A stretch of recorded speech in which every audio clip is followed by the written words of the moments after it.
Make me understand the darkness that's residing here in me.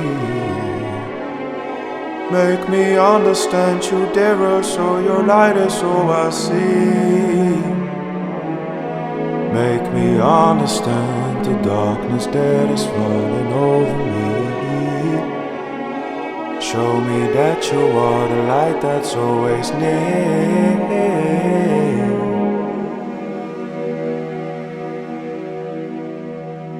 Hello everyone.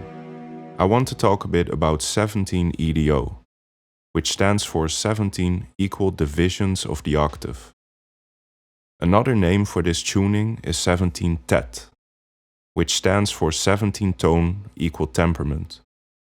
And yet another name would be 17 ED2. Here the 2 refers to the octave. By this logic, ED3 would be an equal division of the tritave. And then if you go all the way up to ED8, well yeah, it gets a bit funny. Anyway, now that we pretty much got all the common names of this tuning out of the way, what is 17 EDO? It's a tuning with 17 notes instead of our common 12 notes. What you can consider a semitone, or the small step of the tuning, is now smaller, around 71 cents instead of our common 100-cent semitone. So voice leading, melody, and harmony are different. Now why would we go for such a different division of the octave? What does this tuning offer us? For starters, we still get good fifths and fourths, being essential building blocks of melody and harmony. The fifths are a bit sharper than we used to, being around 705 cents instead of 12-tone 700 cents. Tunings with sharper fifths, like 17 EDO, are commonly referred to as super Pythagorean tunings, or in short, super Pyth.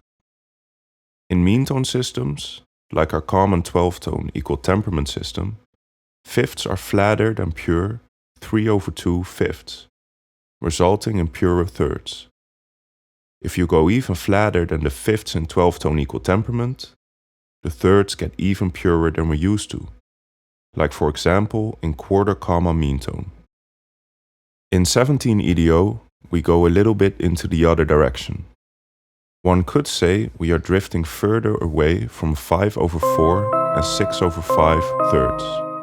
But we are getting into a different landscape too.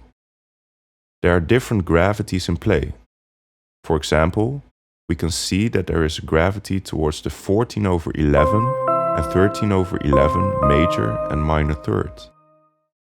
There's also gravity towards 9/7 and 7/6, but that's a bit more of a stretch. Either way, we can consider the major and minor third in 17 EDO to be super major and sub minor.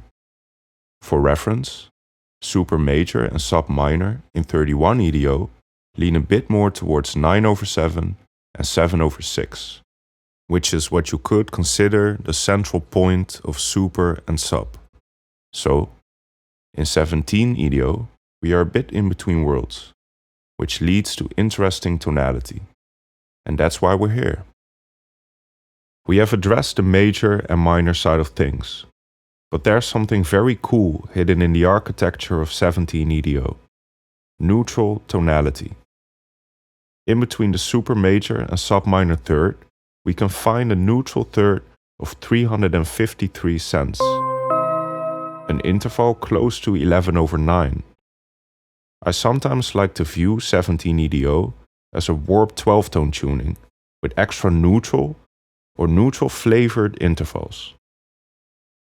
A neutral second, a neutral third, a smaller tritone, a larger tritone, a neutral sixth, and a neutral seventh.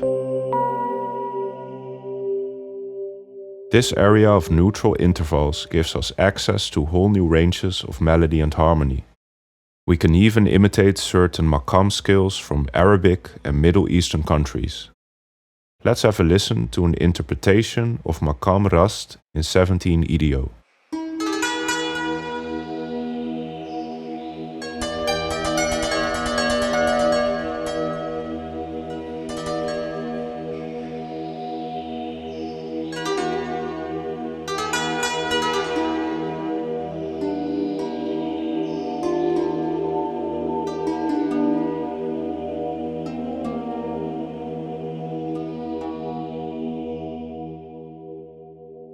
The exploration of microtonality is something that sparks a lot of people.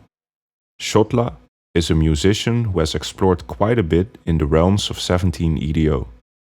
He even owns a 17 EDO guitar and has made full albums in the tuning. I thought it would be insightful for us to ask him what his general experience with the tuning has been like and what his favorite thing about the tuning is. Xotla, are you here? Thanks for having me on.